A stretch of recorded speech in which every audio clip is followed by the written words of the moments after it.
Jesus, what was the angels praising to God?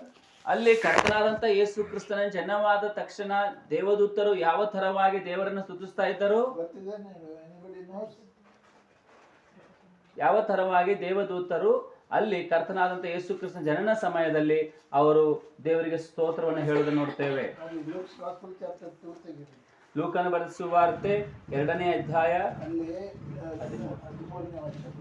ಪಕ್ಕನೆ ಆ ದೂತನ ಸಂಗಡ ಪರಲೋಕ ಸೈನ್ಯದವರ ಒಂದು ದೊಡ್ಡ ಗುಂಪು ಕಾಣಿಸಿಕೊಂಡು ಮೇಲನ ಲೋಕಗಳಲ್ಲಿ ದೇವರಿಗೆ ಮಹಿಮೆ, ಭೂಲೋಕದಲ್ಲಿ ಮನುಷ್ಯರೊಳಗೆ ಸಮಾಧಾನ, ದೇವರು ಅವರಿಗೆ ಒಲಿಯುತ್ತಾನೆ ಎಂದು ದೇವರನ್ನು ಕೊಂಡಾಡುತ್ತಾ ಹೇಳಿದರು.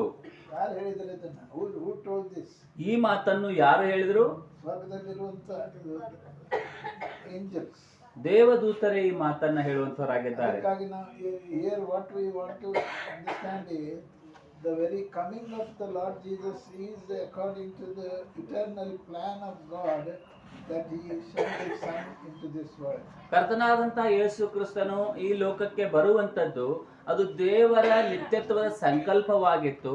ಆ ಪ್ರಕಾರವಾಗಿಯೇ ದೇವರು ತನ್ನ ಮಗನಾದ ಯೇಸು ಕ್ರಿಸ್ತನನ್ನ ಈ ಲೋಕಕ್ಕೆ ಕಳುಹಿಸಿಕೊಟ್ಟರು. It is not that just the Lord sent it and go and come back like that. ಹೀಗೆ ಹೋಗು ಎಂಬುದಾಗಿ ಹೇಳಿ ಕರ್ತನಾದ ಯೇಸು ಕ್ರಿಸ್ತನನ್ನ ದೇವರು ಕಳಿಸಿಕೊಡಲಿಲ್ಲ. ಒಂದು ಉದ್ದೇಶವನ್ನು ಇಟ್ಟುಕೊಂಡು ಅದನ್ನ ಕಳಿಸಿದ್ದನ್ನು ಗಮನಿಸುತ್ತೇವೆ. ಹಾಗಾದ್ರೆ ಆ ಉದ್ದೇಶವೇನಾಗಿತ್ತು? That purpose is concerning you and me who are in this world lost people. ನೀವು ಮತ್ತು ನಾವು ನಮ್ಮ ಕುರಿತಾಗಿ, ನಾವು ಕಳೆದು ಹೋದಂತಹ ಜನರಾಗಿರುವಂತಹ ನಮ್ಮ ಕುರಿತಾಗಿಯೇ ದೇವರ ಒಂದು ಸಂಕಲ್ಪವಿತ್ತು. Turn to the Luke's Gospel in chapter 19. ಲೂಕನ ಬರೆದ ಸುವಾರ್ತೆ 19ನೇ ಅಧ್ಯಾಯಕ್ಕೆ ನಾವು ಹೋಗೋಣ. There we read about the story of Zacchaeus. ಅಲ್ಲಿ ಜಕ್ಕಾಯನ ಕುರಿತಾಗಿರುವಂತಹ ಒಂದು ಉದಾಹರಣೆಯನ್ನು ಓದುವಂತರಾಗಿದ್ದೇವೆ. Many of us know about that story. ಆ ಒಂದು ಉದಾಹರಣೆ ನಿಮಗೆಲ್ಲರಿಗೂ ಕೂಡ ಚೆನ್ನಾಗಿ ಗೊತ್ತಿರುವಂತಹ ಉದಾಹರಣೆ ಆಗಿದೆ. ಎಲ್ಲರಿಗೂ ಗೊತ್ತಿದೆಯಲ್ಲ? ಗೊತ್ತಿದೆ ಇಲ್ಲ? ಓಕೆ, ಈ ಜಕೇಸ್ ಅಂದ್ರೆ ಅದರಿಂದ ಏನು ನಾವು ತಿಳ್ಕೊಬೇಕಂದ್ರೆ we understand that Lord Jesus in his earthly ministry, when he entered into that 3.5 years, he came to a city called Jericho. ಇಲ್ಲಿ ಕರ್ತನಾದಂತಹ ಯೇಸು ಕ್ರಿಸ್ತನು ಆತನ ಒಂದು ಸುವಾರ್ತೆ ಸೇವೆಯನ್ನು ಮಾಡುವ ಸಂದರ್ಭದಲ್ಲಿ ಆತನು ಜಕ್ಕಾಯಸ್ ಎಂಬಂತ ಒಂದು ಊರಿಗೆ, ಎರಿಕೋ ಪಟ್ಟಣ ಒಳಗೆ ಆತನ ಬರಬೇಕಾದ್ರೆ ಅಲ್ಲಿ ಒಬ್ಬ ಮನುಷ್ಯನ ಸಿಗ್ತಾನೆ. ಆತನ ಹೆಸರು ಜಕ್ಕಾಯ. Jericho in the Old Testament, if you read it in the book of Joshua, it is a cursed city. ಯೆರಿಕೋ ಪಟ್ಟಣವನ್ನ ಕುರಿತಾಗಿ ನಾವು ಹಳೆ ಒಡಂಬಡಿಕೆಯಲ್ಲಿ ಯೆಹೋಶುವನ ಒಂದು ಗ್ರಂಥದಲ್ಲಿ ಓದುವಂತವರಾಗಿದ್ದೇವೆ. ಅದೊಂದು ಶಾಪಗ್ರಸ್ತವಾದಂತಹ ಪಟ್ಟಣ. And to that city the Lord came passing through. ಅಂತಹ ಶಾಪಗ್ರಸ್ತವಾದಂತಹ ಒಂದು ಪಟ್ಟಣದ ಮೂಲಕವಾಗಿ ಕರ್ತನಾದಂತಹ ಯೇಸು ಕ್ರಿಸ್ತನು ದಾಟಿ ಹೋಗುತ್ತಿದ್ದಾರೆ. He had as a omniscient God, he knew this about this Zacchaeus who is a sinner and I should save him. ಅಲ್ಲಿ ಕರ್ತನಾದಂತ ಯೇಸು ಕ್ರಿಸ್ತನು ತನ್ನ ಸರ್ವಜ್ಞಾನದ ಅನುಸಾರವಾಗಿ ಆತನು ಸರ್ವವನ್ನು ತಿಳಿದನು ಆದ ಕಾರಣ ಅಲ್ಲಿ ಜಕ್ಕಾಯನು ಅದೇ ದಾರಿಯಲ್ಲಿದ್ದಾನೆ, ಆತನ ನಾನು ಭೇಟಿ ಆಗಬೇಕು ಮತ್ತು ಆತನಿಗೆ ರಕ್ಷಣೆಯನ್ನು ಕೊಡಬೇಕು, ರಕ್ಷಿಸಬೇಕು ಎಂಬುದಾಗಿ ಆತನ ಆಲೋಚನೆಯಲ್ಲಿ ಇತ್ತು. We know the story well. ಆ ಒಂದು ಎಲ್ಲ ವಿವರಣೆ ಸಾರಾಂಶ ನಮಗೆ ಚೆನ್ನಾಗಿ ಗೊತ್ತಿದೆ. To cut short that we can understand, Zacchaeus was knowing something about Lord but he had never seen him. ಆದರೆ ನಾವು ಜಕ್ಕಾಯನ ಕುರಿತಾಗಿ ನೋಡುವಾಗ ಆತನು ಕರ್ತನಾದಂತ ಯೇಸು ಕ್ರಿಸ್ತನ ಬಗ್ಗೆ ಕೇಳಿದ್ದನು, ಆದ್ರೆ ನೋಡಿರ್ಲಿಲ್ಲ. ಅದಕ್ಕೆ when the Lord was passing through that Jericho, he wanted to see. ಆಗ ಕರ್ತನಾದ ಯೇಸು ಕ್ರಿಸ್ತನು ಯೆರಿಕೋ ಪಟ್ಟಣವನ್ನ ದಾಟಿ ಹಾದು ಹೋಗುತ್ತಿರುವಾಗ ಆತನನ್ನು ನೋಡಬೇಕಂತ ಹೇಳಿ ಜಕ್ಕಾಯನು ಮರವನ್ನು ಹತ್ತುವುದನ್ನು ಗಮನಿಸುತ್ತೇವೆ. See the mind of Zacchaeus here. ಅಲ್ಲಿ ಜಕ್ಕಾಯನಿರುವಂತಹ ಮನಸ್ಥಿತಿ ಹೇಗಿತ್ತು ಎಂಬುದಾಗಿ ನೋಡ್ರಿ. If Zacchaeus was a very short fellow with the crowd, he cannot see the Lord Jesus fully. ಅಲ್ಲಿ ಒಂದು ಕುಳ್ಳಗಾಗಿರುವಂತಹ ಜಕ್ಕಾಯನು ಆತನು ಆ ಒಂದು ಜನದಟ್ಟಣೆಯ ಮಧ್ಯದಲ್ಲಿ ಹೋಗಿ ಕರ್ತನಾದ ಯೇಸು ಕ್ರಿಸ್ತನ ನೋಡುವುದು ಅಸಾಧ್ಯವಾದ ವಿಷಯ ಆಗಿತ್ತು. Who gave wisdom to Zacchaeus to run ahead and go and climb the tree? ಜಕ್ಕಾಯನಿಗೆ ಓಡಿ ಹೋಗಿ ಮರ ಹತ್ತುವಂತಹ ಆ ಜ್ಞಾನವನ್ನ, ಆ ತಿಳುವಳಿಕೆಯನ್ನ ಯಾರು ಕೊಟ್ಟರು? God. ಅದು ದೇವರೇ ಸ್ವತಃ ಕೊಟ್ಟಿದ್ದಾರೆ. God knew the mind of Zacchaeus there that he wants to see Jesus today. ದೇವರಿಗೆ ಜಕ್ಕಾಯನ ಮನಸ್ಸಿನಲ್ಲಿ ಏನಿದೆ ಅನ್ನೋದು ಬಹಳ ಚೆನ್ನಾಗಿ ಗೊತ್ತಿತ್ತು. ಹಾಗಾಗಿ ಆ ಆಲೋಚನೆಯನ್ನ ದೇವರೇ ಕೊಡುತ್ತಾರೆ. That is why you and I, even sitting before the Lord, even today, He knows our thought and our thinking, our desire. ಹಾಗಾಗಿ ಇಲ್ಲಿ ಸಾಯಂಕಾಲ ಸಮಯದಲ್ಲಿ ಈ ರೀತಿಯಾಗಿ ನಮ್ಮ ಮುಂದೆ ಕುಳಿತ ನಿಮ್ಮೆಲ್ಲರೂ ಕುರಿತಾಗಿಯೂ ನಾವು ಕರ್ತನ ಸನ್ನಿಧಾನದಲ್ಲಿ ಇರುವಾಗ ಕರ್ತನು ನಿಮ್ಮ ಮನಸ್ಸಿನಲ್ಲಿ ಏನು ನಡೀತಾ ಇದೆ, ನಮ್ಮ ಮನಸ್ಸಿನಲ್ಲಿ ಏನಿದೆ ಎಲ್ಲವನ್ನು ಆತನು ಬಲ್ಲವನಾಗಿದ್ದಾನೆ. Just now we are singing that song. He knows everything of ours. That's what the songwriter said. ಈಗ ತಾನೇ ನಾವು ರಾಗವನ್ನು ಹಾಡಿದ ಹಾಗೆ ನಮ್ಮ ಕುರಿತಾಗಿ ಎಲ್ಲವನ್ನು ತಿಳಿದಂತವನು ಆತನಾಗಿದ್ದಾನೆ. So see the situation here. ಇಲ್ಲಿರುವಂತ ಸಂದರ್ಭವನ್ನ ಗಮನಿಸಿರಿ. Zacchaeus wanted to see the Lord Jesus, but he was a short fellow, so God gave wisdom to go ahead and climb the tree. ಜಕ್ಕಾಯನು ಕರ್ತನಾದ ಯೇಸು ಕ್ರಿಸ್ತನನ್ನು ನೋಡಬೇಕೆಂಬ ಆಶೆ ಇತ್ತು, ಆದ್ರೆ ಆತನು ಕುಳ್ಳಗೆ ಇರುವುದರಿಂದ ಆತನು ನೋಡ್ಲಿಕ್ಕೆ ಅಸಾಧ್ಯವಾಗಿರುವಾಗ ದೇವರೇ ಆತನಿಗೆ ಒಂದು ಆಲೋಚನೆಯನ್ನು ಕೊಟ್ಟರು, ಓಡಿ ಹೋಗಿ ಮರವನ್ನ ಹತ್ತಿ ನೋಡುವುದು ಎಂಬುದಾಗಿ. He was a great officer at that time. He was not just a vagabond or going on the wasting his time and walking in the roads and all. ಆತನು ಒಬ್ಬ ಸಾಮಾನ್ಯವಾಗಿರುವಂತಹ ಒಬ್ಬ ವ್ಯಕ್ತಿಯ ಹಾಗೆ ಯಾವುದೂ ಕೆಲಸವಿಲ್ಲದ ಒಂದು ವ್ಯಕ್ತಿಯಾದಂತಹ ವ್ಯಕ್ತಿ ಆಗಿರಲಿಲ್ಲ. ಆತನೊಬ್ಬ ಶ್ರೇಷ್ಠ ಅಧಿಕಾರಿ ಆಗಿನ ಕಾಲದಲ್ಲಿ ಆಗಿದ್ದನು. You can surprise, people will be surprised, this fellow is climbing the tree. ಆತನು ಮರ ಹತ್ತುವುದನ್ನು ನೋಡುವಾಗ ಜನ ಅಲ್ಲಿ ನೋಡಿ ಆಶ್ಚರ್ಯಗೊಂಡಿರಬಹುದು, ಯಾಕೆ ಇವನು ಮರ ಹತ್ತುತ್ತಾ ಇದ್ದಾನೆ ಎಂಬುದಾಗಿ. He must have also thought of it, how can I am such a great officer and I can climb the tree like this. ಆತನ ಮನಸ್ಸಿನಲ್ಲಿಯೂ ಕೂಡ ಒಂದು ಆಲೋಚನೆ ಬಂದಿರಬಹುದು, ನಾನೊಬ್ಬ ಒಳ್ಳೆಯ ಶ್ರೇಷ್ಠವಾದಂತ ಅಧಿಕಾರಿ ಆಗಿರುವಂತ ನಾನು ಈ ಜನರ ಮಧ್ಯದಲ್ಲಿ ನಾನು ಓಡಿ ಹೋಗಿ ಮರ ಹತ್ತುವುದು ಎಷ್ಟು ಸರಿಯಾಗಿದೆ ಇದು.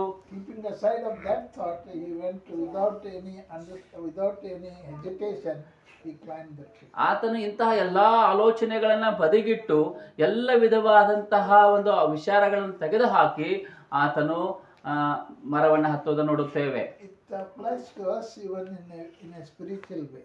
ಇದು ದೇವರ ವಾಕ್ಯ ಈ ತರವನ್ನು ಕೇಳುವಾಗ ಅದು ನಮ್ಮನ್ನು ಕೂಡ ಮುಟ್ಟುವಂಥದ್ದು, ಸ್ಪರ್ಶಿಸುವಂಥದ್ದಾಗಿದೆ. Anything that we want to do for the Lord, ನಾವು ಕರ್ತನಾದ ಯೇಸು ಕ್ರಿಸ್ತನಿಗಾಗಿ ಏನೇ ಮಾಡುವುದು ಆಗಿದ್ರೂ ಕೂಡ if we look around and if we look to the world, we cannot do it as it should be done. ನಾವು ಮಾಡುವಂತಹ ಆಲೋಚನೆ ನಮ್ಮಲ್ಲಿ ಇದ್ದಾಗ ನಾವು ಸುತ್ತಲಿರುವಂತಹ ಜನರನ್ನು, ಗುಂಪನ್ನು, ಬೇರೆ ಯಾರನ್ನು ನೋಡಿದರೂ ಕೂಡ ಅದು ಮಾಡಕ್ಕೆ ಆಗೋದೇ ಇಲ್ಲ, ಅದು ಅಸಾಧ್ಯವಾಗಿ ಉಳಿದು ಬಿಡುತ್ತದೆ. That is the mind of Zacchaeus here, he teaching to us. ಈ ಒಂದು ಸಾಯಂಕಾಲ ಸಮಯದಲ್ಲಿ ಜಕ್ಕಾಯನ ಮನಸ್ಸು ಹೀಗಿದೆ ಎಂಬುದಾಗಿ ನಮಗೆ ಈಗ ಕಲಿಸಿಕೊಡುವಂತದ್ದಾಗಿದೆ. Okay, now he is sitting in the tree. ಈಗ ಆತನು ಆ ಮರದ ಮೇಲೆ ಹತ್ತಿ ಕುಳಿತುಕೊಂಡಿದ್ದಾನೆ. Now the Lord is going with his disciples, passing through that. ಆ ಒಂದು ಮಾರ್ಗ ಮಧ್ಯೆಯಾಗಿ ಕರ್ತನಾದ ಯೇಸು ಕ್ರಿಸ್ತನ ಶಿಷ್ಯರು ಕೂಡ ಹಾದು ಹೋಗುತ್ತಿದ್ದಾನೆ. Now verse 5, we read 19th chapter of Luke and verse 5. 5ನೇ ವಚನ. ಯೇಸು ಅಲ್ಲಿಗೆ ಬಂದು ಮೇಲಕ್ಕೆ ನೋಡಿ, ಜಕ್ಕಾಯನೇ ತಟ್ಟನೆ ಇಳಿದು ಬಾ, ನಾನು ಈ ಹೊತ್ತು ನಿನ್ನ ಮನೆಯಲ್ಲಿ ಇಳ್ಕೊಳ್ಳಬೇಕು ಎಂದು ಅವನಿಗೆ ಹೇಳಲು ಅವನು ತಟ್ಟನೆ ಇಳಿದು ಬಂದು ಆತನನ್ನು ಸಂತೋಷದಿಂದ ಸೇರಿಸಿಕೊಂಡನು. Can you just think of it? Make a picture in your mind. ನಿಮ್ಮ ಕಣ್ಣು ಮುಂದುಗಡೆ ಒಂದು ಆ ಚಿತ್ರವನ್ನ ತೆಗೆದುಕೊಂಡು ಬನ್ರಿ, ಈ ವಾಕ್ಯದಲ್ಲಿರುವಂತಹ ವಿವರಣೆ ಚಿತ್ರವನ್ನ. Lord Jesus is leading the people. ಕರ್ತನಾದಂತ ಯೇಸು ಕ್ರಿಸ್ತನು ಆ ಜನರನ್ನು ಹೋಗ್ತಾ ಇದ್ದಾರೆ. ಎಷ್ಟೋ ಜನ ಅವನ ಹಿಂದೆ ಹೋಗ್ತಾ ಇದ್ದಾರೆ.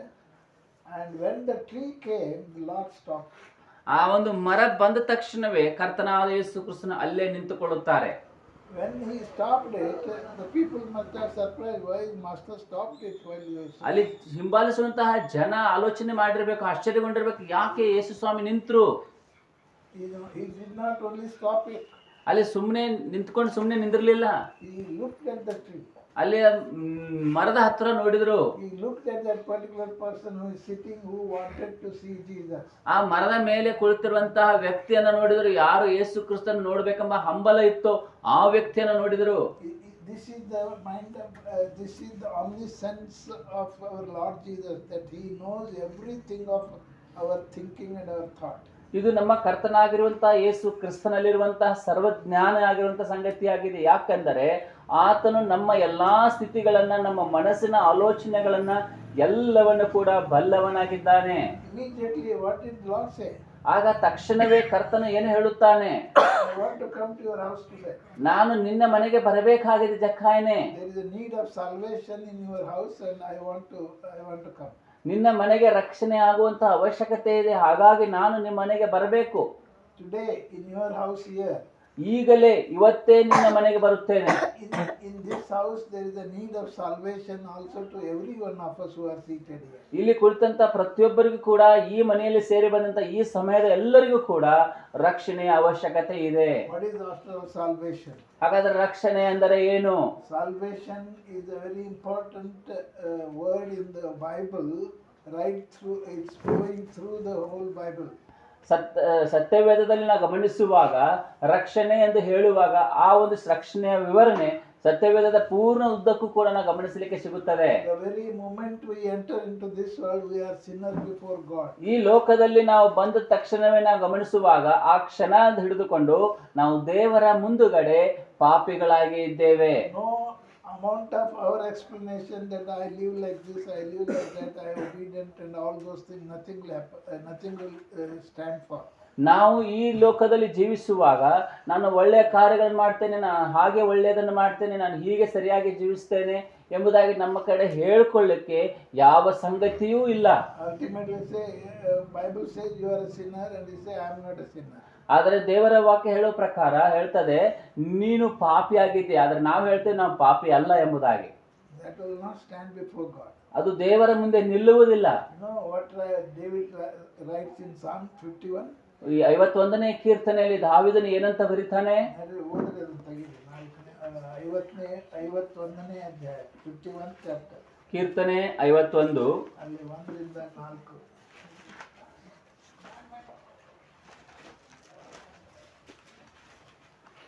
ಪ್ರೀತಿ ಸ್ವರೂಪನಾದ ದೇವರೇ, ನನ್ನನ್ನು ಕರುಣಿಸು. ಕರುಣಾನಿಧಿಯೇ, ನನ್ನ ದ್ರೋಹವನ್ನೆಲ್ಲ ಅಳಿಸಿಬಿಡು. ನನ್ನ ಪಾಪವನ್ನು ಸಂಪೂರ್ಣವಾಗಿ ತೊಳೆದು ಬಿಡು. ನನ್ನ ದೋಷವನ್ನು ಪರಿಹರಿಸಿ ನನ್ನನ್ನು ಶುದ್ಧಿಗೊಳಿಸು. ನಾನು ದ್ರೋಹಿ ಎಂದು ನಾನೇ ಒಪ್ಪಿಕೊಂಡಿದ್ದೇನೆ. ನನ್ನ ಪಾಪವು ಯಾವಾಗಲೂ ನನ್ನ ಮುಂದೆ ಇದೆ. ನಿನಗೆ ತಪ್ಪು ಮಾಡಿದ್ದೇನೆ. ನಿನ್ನ ದೃಷ್ಟಿಗೆ ಕೆಟ್ಟದ್ದಾಗಿರುವುದನ್ನೇ ಮಾಡಿದ್ದೇನೆ. ನಿನ್ನ ನಿರ್ಣಯ ನ್ಯಾಯವಾಗಿಯೂ ನಿನ್ನ ತೀರ್ಪು ನಿಷ್ಕಳಂಕವಾಗಿಯೂ ಇರುತ್ತದಲ್ಲ. ನೋಡ್ರಿ, ಎಷ್ಟು ಯಾರು ಬರ್ದಿದ್ದು? ದಾವೀದ ಅಂದ್ರೆ ಯಾರು?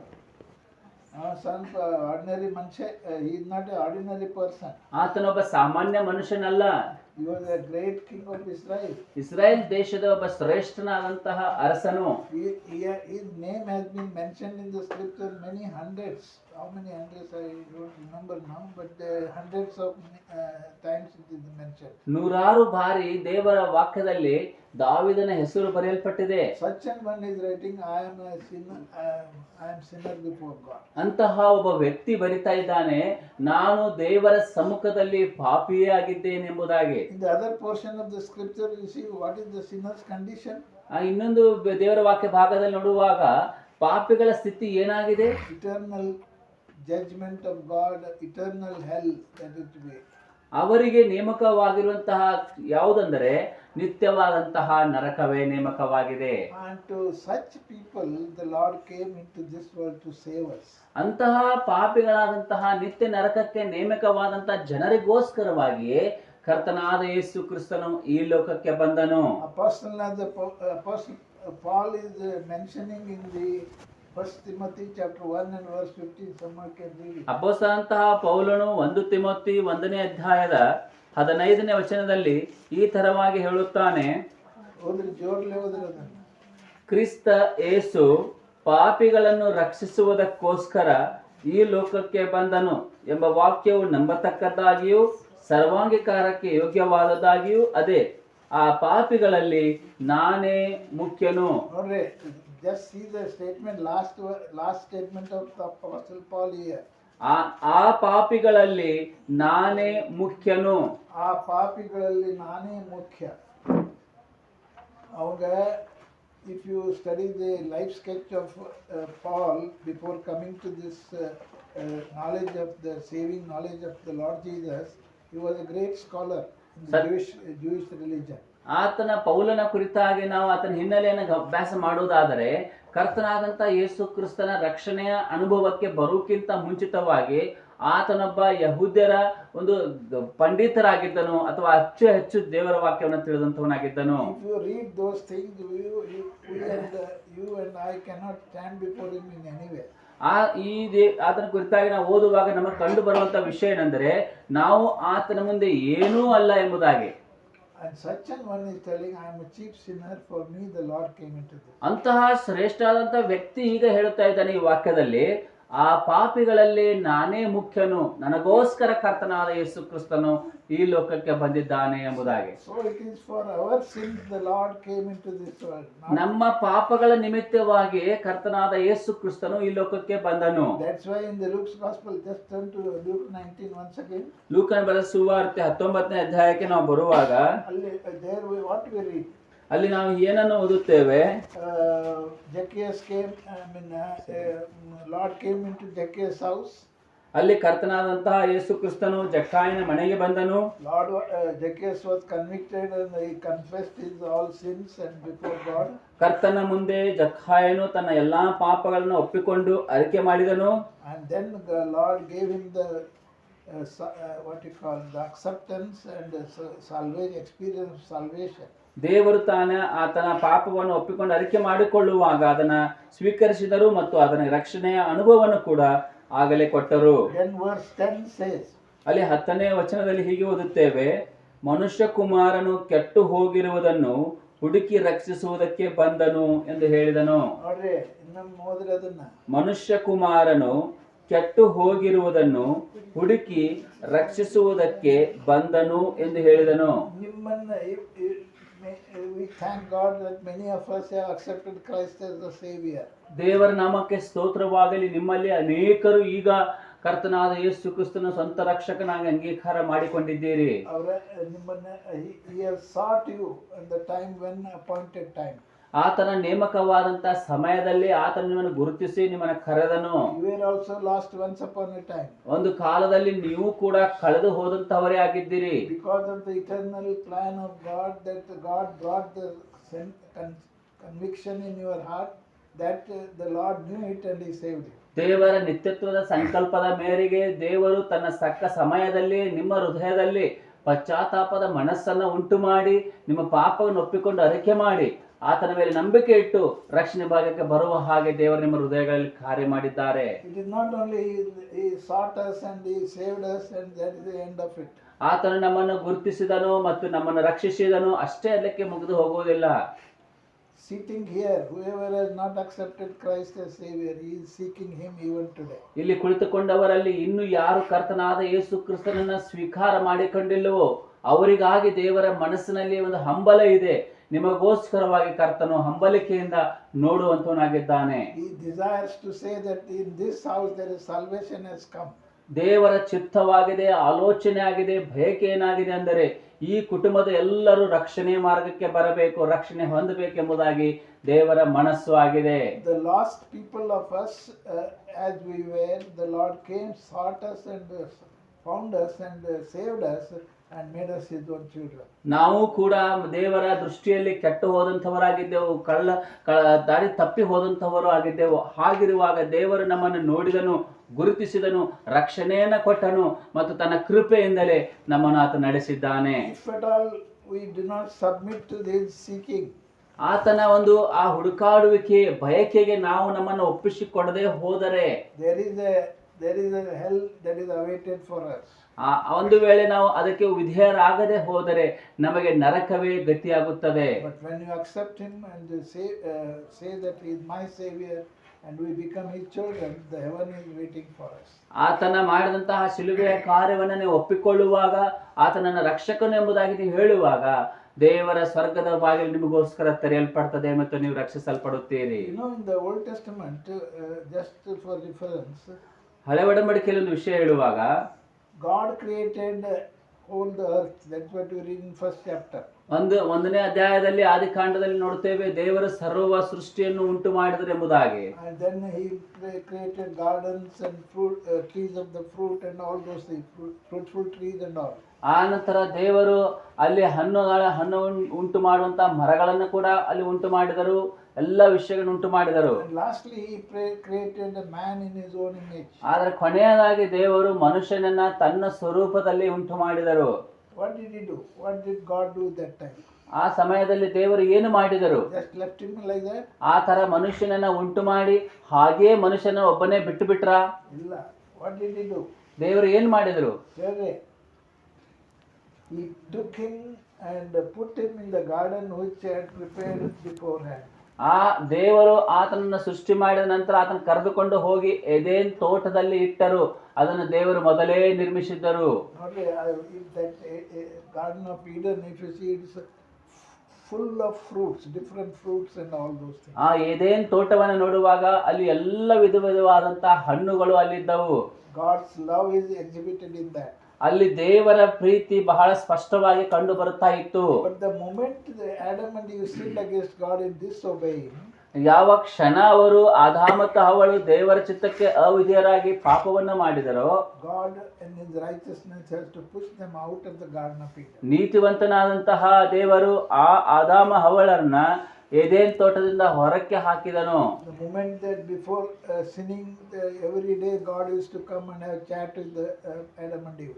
ಆದಾಮ ಮತ್ತು ಹವ್ವಳ ಕೂಡ ಪ್ರತಿದಿನಾಲು ದೇವರು ಮಾತನಾಡುವಂತವರಾಗಿದ್ದರು, ಅವರು ಪಾಪ ಮಾಡೋಕ್ಕಿಂತ ಮುಂಚಿತವಾಗಿ. But when they sinned, God with the what you call, with the heavy heart in his heart, Adam, where art thou?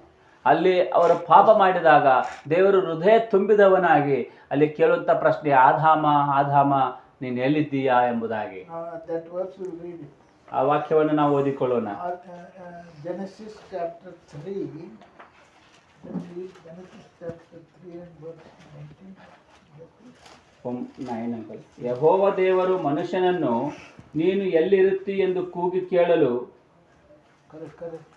ನೀನು ತೋಟದಲ್ಲಿರುವ ಸಂಚರಿಸುವ ಸಪ್ಪಳವನ್ನು ನಾನು ಕೇಳಿ ಬೆತ್ತಲೆ ಆಗಿದ್ದೇನಲ್ಲ ಎಂದು ಹೆದರಿ ಅಡಗಿಕೊಂಡನು ಅಂದನು.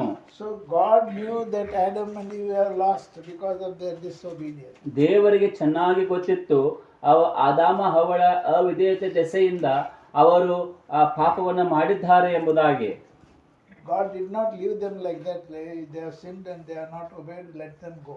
ಅವರು ಪಾಪ ಮಾಡಿದ್ದಾರಂತ ಹೇಳಿ ದೇವರವರನ್ನ ಹಾಗೇ ಬಿಟ್ಟು ಬಿಡಲಿಲ್ಲ ಅಥವಾ ಬಿಟ್ಟು ಅವರನ್ನು ತಿರಸ್ಕರಿಸೋದನ್ನ ನೋಡಲಿಲ್ಲ. Because they were created by God. ಯಾಕಂದ್ರೆ ಅವರು ದೇವರಿಂದಲೇ ಸೃಷ್ಟಿಸಲ್ಪಟ್ಟವರಾಗಿದ್ದಾರೆ. God did not want them to be destroyed. ಅವರು ನಾಶವಾಗಿ ಹೋಗುವುದರಲ್ಲಿ ದೇವರು ಇಷ್ಟಪಡುವುದಿರಲಿಲ್ಲ. That's why God came and asked Adam, where art thou? It is not that God was not knowing he was in the garden or is hiding himself. ಆಗ ದೇವರು ಬಂದು ಆದಾಮನ ನೀನು ಎಲ್ಲಿದ್ದೀಯೆ ಎಂಬುದಾಗಿ ಕೇಳುತ್ತಾರೆ. ಯಾಕಂದರೆ ದೇವರಿಗೆ ಮೊದಲೇ ಗೊತ್ತಿತ್ತು ಆದಾಮನು ಎಲ್ಲಿದ್ದಾನೆ ಎಂಬುದಾಗಿ.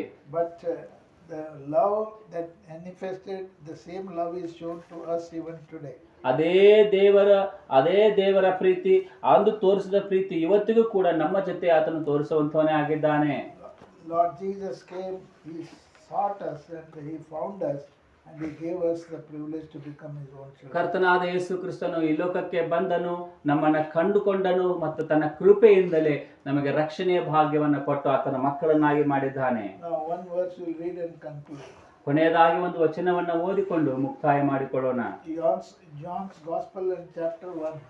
ಯೋಹಾನ ಬರೆದ ಸುವಾರ್ತೆ 1ನೇ ಅಧ್ಯಾಯ 12ನೇ ವಚನ. ಯಾರು ಆತನನ್ನು ಅಂಗೀಕರಿಸಿದರೋ, ಅಂದರೆ ಆತನ ಹೆಸರಿನಲ್ಲಿ ನಂಬಿಕೆ ಇಟ್ಟರೋ ಅವರಿಗೆ ದೇವರ ಮಕ್ಕಳಾಗುವ ಅಧಿಕಾರ ಕೊಟ್ಟನು. Sure that you have believed in the Lord Jesus as my Savior, and then you become the child of God. ಯಾರ್ಯಾರು ಆತನನ್ನ ಅಂಗೀಕರಿಸಿದಂದ್ರೆ ಆತನ ಮೇಲೆ ನಂಬಿಕೆ ಇಟ್ಟರೋ, ಆ ನಂಬಿಕೆ ಇಟ್ಟ ತಕ್ಷಣವೇ ನೀವು ದೇವರ ಮಕ್ಕಳಾಗುತ್ತೀರಿ. Because God's love is there pouring upon us. ದೇವರ ಪ್ರೀತಿ ಅಪರಿಮಿತವಾಗಿ ನಮ್ಮಲ್ಲಿ ಹರಿದು ಬರುವಂತದ್ದಾಗಿದೆ. John 3:16 tells us. ದೇವರ ವಾಕ್ಯ ಯೋಹಾನ ಬರೆದ ಸುವಾರ್ತೆ 3ನೇ ಅಧ್ಯಾಯ 16ನೇ ವಾಕ್ಯದಲ್ಲಿ ದೇವರ ಶ್ರೇಷ್ಠವಾದ ಪ್ರೀತಿ ಕುರಿತಾಗಿ ನಾವು ಗಮನಿಸುತ್ತೇವೆ.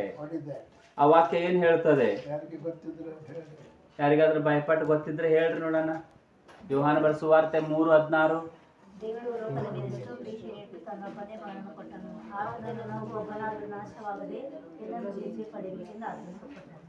ಯಾಕೆ ಕೊಟ್ರು? ದೇವ್ರು ಯಾಕೆ ಕೊಡ್ತಾರೆ? ನಾವು ನಾಶ ಆಗಬಾರ್ದು, ನಾವು ನಾಶ ಆಗಬಾರ್ದಂತ ದೇವರು ತನ್ನ ಮಗನನ್ನು ಕಳಿಸ್ಕೊಟ್ಟು ಅವನು ಮಾಡಿದಂಥ ಪರಿಪೂರ್ಣದ ಅರ್ಪಣೆಯಿಂದ ನಮಗೆ ರಕ್ಷಣೆ ಸಿಕ್ಕಿದ್ದಕ್ಕಾಗಿ ನಾವು ದೇವರಿಗೆ ಸ್ವತಃ ಸಲ್ಲಿಸೋಣ. Okay okay. ಇದರಿಂದಾಗಿ by this way what we want to say is God loves us even today. ಈ ಒಂದು ವಾಕ್ಯ ಭಾಗದಿಂದ ನಮಗೆ ತಿಳಿದು ಬರುವುದು ಏನೆಂದರೆ ದೇವರು ಇವತ್ತಿಗೂ ನಮ್ಮನ್ನು ಪ್ರೀತಿಸುತ್ತಾರೆ. He is seeking after us if we are not found yet. ನಾವು ನಮ್ಮನ್ನು ಹುಡುಕ್ತಾ ಇದ್ದಾನೆ, ನಾವು ಸಿಗುವ ತನಕನೂ ಆತ ನಮ್ಮನ್ನು ಹುಡುಕುತ್ತಾನೆ. And if we want to hide from him, he will come and pull us out of that hiding, and if we are in the eternal plan that he saves us. ಒಂದು ವೇಳೆ ಅಷ್ಟಾಗಿಯೂ ಕೂಡ ನಾವು ಆತನಿಂದ ದೂರ ಹೋಗಿ ಆತನಿಂದ ನಾವು ಮುಚ್ಚಿಟ್ಟುಕೊಳ್ಳಕ್ಕೆ ನಾವು ಮರೆಯಾಗಲಿಕ್ಕೆ ಪ್ರಯತ್ನ ಮಾಡಿದರೆ ಆತನು ಬರುತ್ತಾನೆ ಮತ್ತು ನಮ್ಮನ್ನು ಹುಡುಕುತ್ತಾನೆ. ನಮ್ಮನ್ನು ತನ್ನ ನಿತ್ಯತ್ವದ ಯೋಜನೆಯಲ್ಲಿ ಇರುವುದಾದರೆ ನಮ್ಮನ್ನು ಹೇಗಾದರೂ ಮಾಡಿ ಆತನು ರಕ್ಷಿಸುವಂತವನಾಗಿದ್ದಾನೆ. So our stage is three stages.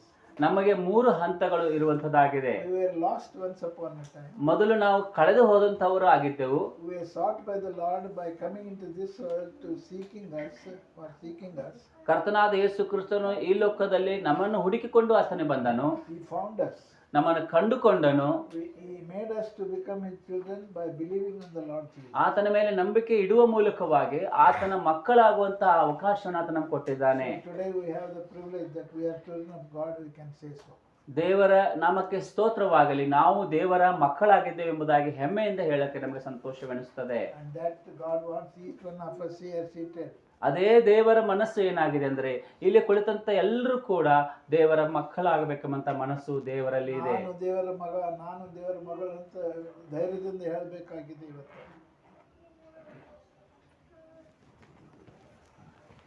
ದೇವರ ನಾಮಕ್ಕೆ ಸ್ತೋತ್ರವಾಗಲಿ. ಅಂಕಲ್ ಅವರು ವಾಕ್ಯವನ್ನು ಹಂಚಿದ್ದಂಥ ವಿಷಯಗಳನ್ನು ಮನಸ್ಸಲ್ಲಿಟ್ಟುಕೊಂಡು ಆ ವಾಕ್ಯಕ್ಕೆ ನಾವು ಸಂಪೂರ್ಣವಾಗಿ ವಿಜಯರಾಗಿ ಜೀವಿಸೋಣ. ಮತ್ತು ಕುಟುಂಬದ ಏನಾದರೂ ಪ್ರಾರ್ಥನೆ ವಿಷಯಗಳನ್ನು ದಯಮಾಡಿ ನೀವು ತಿಳಿಸಿದರೆ ನಾವು ಪ್ರಾರ್ಥನೆ ಮಾಡುವಂಥವರಾಗಿದ್ದೇವೆ. ಹೇಳ್ರಿ, ನೀವು ಹೇಳ್ರಿ.